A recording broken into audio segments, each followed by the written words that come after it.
જોવા મળવાના તો હમણાં વરસાદી પાણી જે પડ્યું અને તળાવમાં આવતું ગટરનું પાણી અને જેના કારણે સવારથી લઈને માછલીઓને ઓક્સિજન પૂરતું મળતું નથી, એના કારણે આ માછલીઓ મરી જાય છે.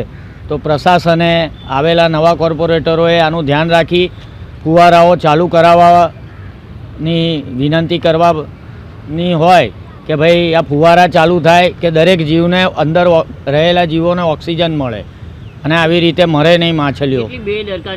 ફૂલ બેદરકારી કહેવાય, કારણ કે લીલય આખા તળાવમાં પથરાઈ ગયા પછી એની સફાઈ થતી હોય છે. જો તરત જ એને સફાઈ કરી દેવામાં આવે તો લીલ આગળ સુધી જાય નહીં.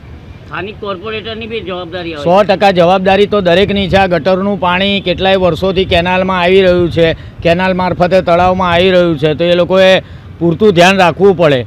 કારણ કે અહીંયા આજુબાજુ ગાર્ડન છે, અહીંયા આવેલું સ્વયંભૂ શિવલિંગ પારેશ્વર દાદાનું મંદિર છે, આગળ મોટું એવું ગાર્ડન છે કે જેમાં નાના બાળકો રમે અને અહીંયા આવે છે. આ જોઈ શકો છો બાળકોને, તો એમને બી કદાચ આના લીધે બીમારી ના થાય, કારણ કે અસંખ્ય માછલીઓ તમે જુઓ છો કે મૃત હાલતમાં આજે અધિક માસ એટલે કે વિષ્ણુ ભગવાનનો પુરુષોત્તમ માસ કહેવાય.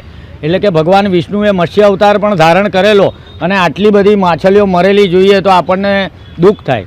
આ માછલીઓ મરી ગઈ છે જેને લઈને દુર્ગંધ ફેલાય છે, ફૂલ દુર્ગંધ ફેલાય છે, તમે જોઈ શકો છો અત્યારે હાલમાં બી, અને રોડ ઉપર બી જશે આની દુર્ગંધ અને આજુબાજુ રહેતા રહીશોને પણ જાય છે અવારનવાર. બીમારી ફેલાવાનો ભય છે, 100% ભય તો છે જ ને, કારણ કે આમાંથી જીવાણુ ઉત્પન્ન થશે. અને જુઓ જો અસંખ્ય માછલીઓ છે, એક બે નથી. તંત્ર સામે શું અપેક્ષા માંગો? તંત્ર માટે તો એવું જ કહેવામાં આવે કે તળાવની વિશેષ સફાઈ કરવી જોઈએ.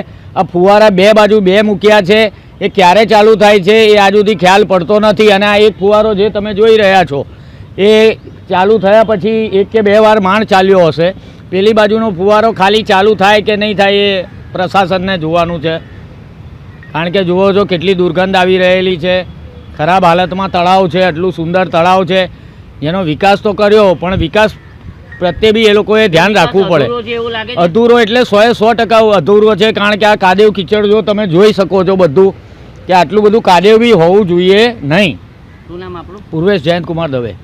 વધુ સમાચાર જોવા માટે અમારી YouTube ચેનલને સબસ્ક્રાઇબ કરો અને જોડાયેલા રહો Facebook, Instagram અને Twitter પર.